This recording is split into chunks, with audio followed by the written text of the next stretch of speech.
There are two main battles in my life that I constantly find myself fighting. Trying to make my guitar playing more interesting, and then stirring up the nut butters that I get with like a knife or a spoon. I never know which utensil to use, and every time I do, I put it in, and then a bunch of oil spills up over the sides, and then the knife is all, it's a mess. The ratio of liquid to solid in those nut butter cans is never adequate, in my opinion, but that's a different rant for a different story. We're going to talk about making your guitar playing more interesting, and we're going to do it in the people's key, the key of G. We're going to do two things. We're going to look at the G major scale in a way that maybe you've never seen it before, and we're going to attach it to a chord, and we're just going to do some awesome stuff. All right, so G major, right here. We're going to use this voicing of it, where your ring finger is on the B string 3rd fret, middle finger is on the 3rd fret of the E string, pointer finger is on the 2nd fret of the A string. All right, so that's piece of information number one. Okay, everybody knows this. This is like the Skippy peanut butter that you never had to stir. Tried and true. Ain't nothing wrong with that. Don't fix it. But then these hippies came along and added this 3 notes per string stirring walnut butter. I don't know if that's an adequate metaphor. But 3 notes a string is what we're doing here, okay? And the reason we're doing this is not so you play 3 notes a string, it's so you think about 3 notes a string, because the patterns are way more symmetrical, and I think by the end of this video you might come up with like some new just ideas that you can use in your regular playing, all right? So if we play the G major scale in this method, again, a traditionalist might play it like this, right? Like G, A, B, C, D, E, F sharp, G. This way looks like this. That's just one position through, okay? And you'll see why this is actually more effective in the way that we're gonna use it today. But real quick, let's just go through it again. So it's the lowest 2 strings are gonna be 3, 5, 7. Okay, G, A, B, C, D, E.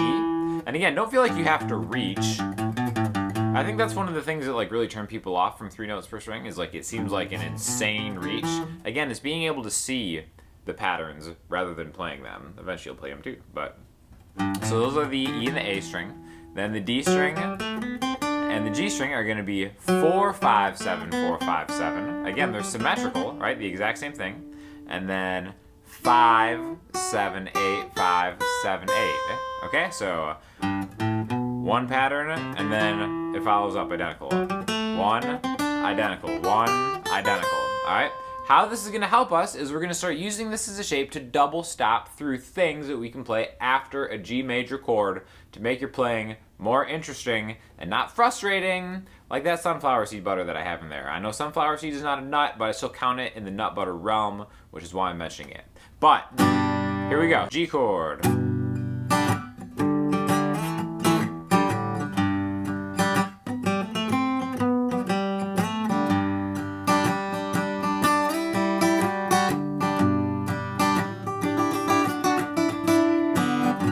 Okay, so these are just kind of like mixing some of the stuff that we just talked about together, all right? So the first thing we're gonna do is play the G chord, strum it, then we're gonna double stop through some of those notes that we just talked about in the G major scale, okay? So the first one we're gonna do is gonna look like this. Double stopping is when you play 2 notes at the same time, all right? You can think of these as almost like a little mini chord, but again, this comes from that 3 notes per string thing. If we just numbered all these 1, 2, 3, 4, 5, 6, 7, 8, 9, what I have right here, 1, 2, 3, 4, the 5, 6, 7, 8, the 5 and the 8, the root note again, make this little power chord double stop, and then I'm going to throw this back and forth in between that G chord. G chord, right there, that already sounds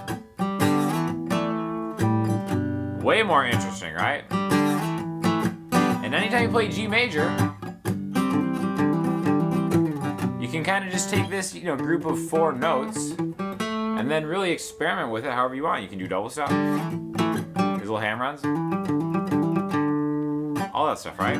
This would be a good time to mention that on my Patreon, I uploaded a similar lesson just using arpeggios from the scale, and the people on the Patreon actually got to see this lesson earlier, so double whammy, double stop if you go check out the Patreon, all right? Now, the next thing we're gonna do, after just kind of experimenting in this spot right here, is we're gonna move the double stops through the string. So now we're gonna go. Okay, now again, remember I said it wasn't about just like making this reach and doing like a scale thing. It's being able to see it, these symmetrical patterns. How easy is that? It's just pinching those two notes together. The 4th fret on the D and the G string, the 5th fret, and the 7th fret. However you want to mix those up. G, chord, A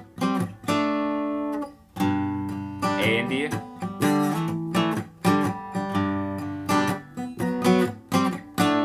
Maybe a G chord, and then we have that.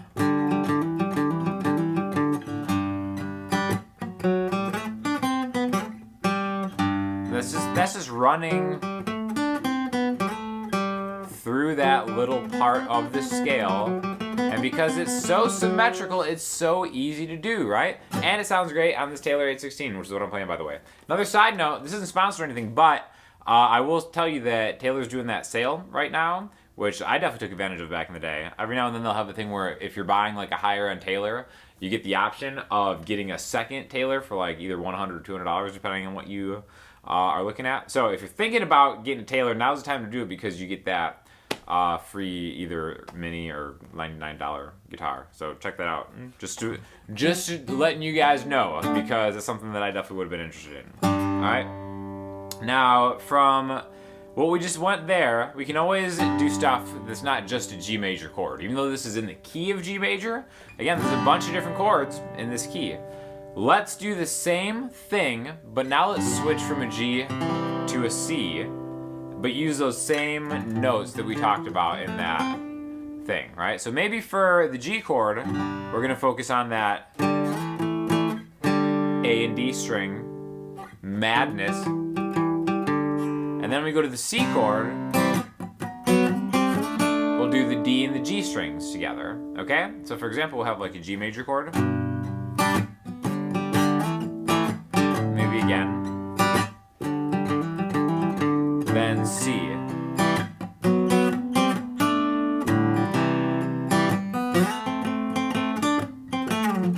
G,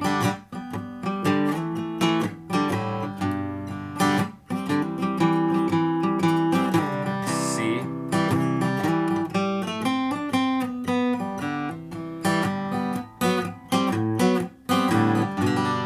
okay, and there's like an endless amount of just interesting things that you can do once you're just making that jump from here or changing the chords. Another thing that's really cool is like, where are you leading with maybe like the root note of something? So for C major, right? My ring finger's out in front here. So maybe what I'm thinking of is like, all right, well, in that 3 notes per string methodology there, it's like, all right, well, C, D, E, 3, 5, 7. So really, I'm starting on 3. You know, I can kind of like use this as a launching point into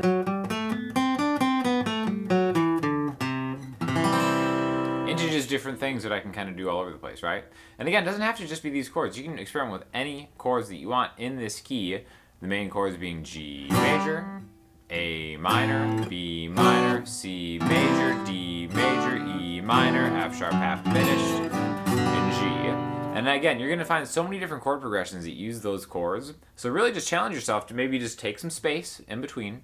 That's the most important thing about this lesson, is using that space, and instead of just being like G.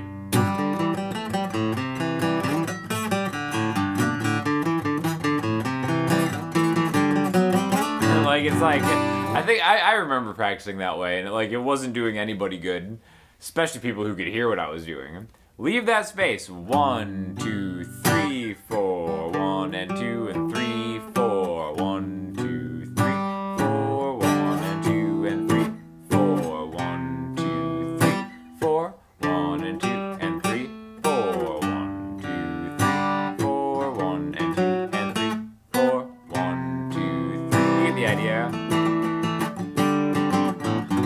And again, that's just one spot right there. Again, we didn't really even get into like the higher register part, right? Maybe if we're doing like a GCD thing, maybe we could save the highest 2 strings for the D major chord, right? So we'll focus on 5, 7, 8, 5, 7, 8. Maybe even just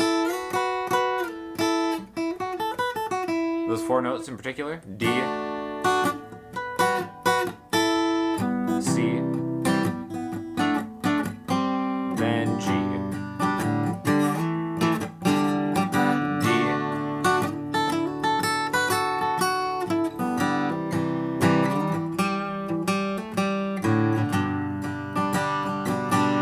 okay, so for that D major chord, I was really just kind of getting, and then I'm just thinking of maybe like these double stops on the top here, or even just kind of moving around through them.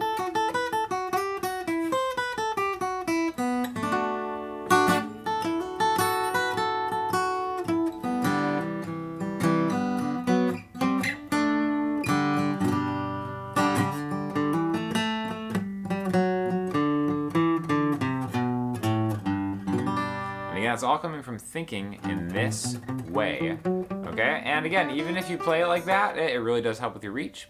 But like I said before, it's more important to see the fretboard like that than to actually play the fretboard like that. In my opinion, you might disagree. That's totally fine. You might think that just regular Skippy peanut butter is fine. You know what?